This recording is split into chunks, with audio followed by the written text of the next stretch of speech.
তো এই যে আমার মায়ের হাতের বেগুন আলু ইলিশের ঝোল হয়ে গেছে রেডি।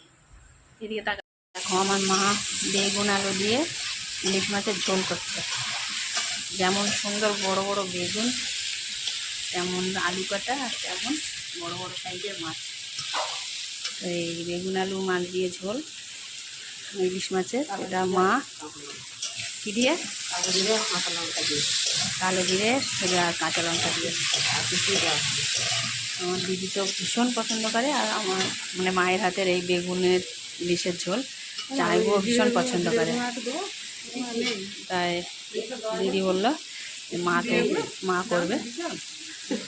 তো সত্যি আমার মার হাতের এই যে ওইদিকে গরম জল ঢেলে দিচ্ছে,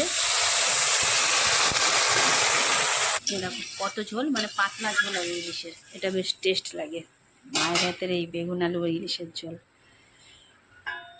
বেগুন আলু ঝোল একদম ফুটছে আর সিদ্ধ হয়ে গেছে আলু। এবার মাছ দিয়ে দিচ্ছে, বড় বড় সাইজের ইলিশের ডাকা দিয়ে দিচ্ছে। একটু কাঁচা সর্ষের তেল দিয়ে দিল, হয়ে গেল। উনুন থেকে মাছের ঝোল নামিয়ে নিল। এক গামলা ইলিশের ঝোল, এক গামলা বেগুন আলু ইলিশের ঝোল। ওফ! তো এই যে আমার মায়ের হাতের বেগুন আলু ইলিশের ঝোল হয়ে গেছে রেডি। এদিকে তাকাও।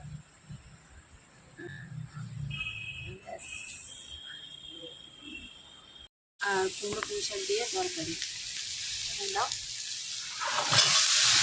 পেঁয়াজ কাঁচা লঙ্কাগুলো ভেজে নিয়ে আর বড় কাঁকড়াটা দিয়ে দিল, একটু আদা রসুন পেঁয়াজ কাঁচা লঙ্কা দিয়ে কাঁকড়াটাকে কষিয়ে নেবে। কষিয়ে নিয়ে তারপরে দেবে, তারপরে কুমড়ো পুঁই শাক দেবে। পুঁই শাকগুলো আমি কেটে দিয়েছি। এই যে কাঁকড়া কষিয়ে নিয়েছে, আর এবার কুমড়ো আর আলুটা দিয়ে দেবে।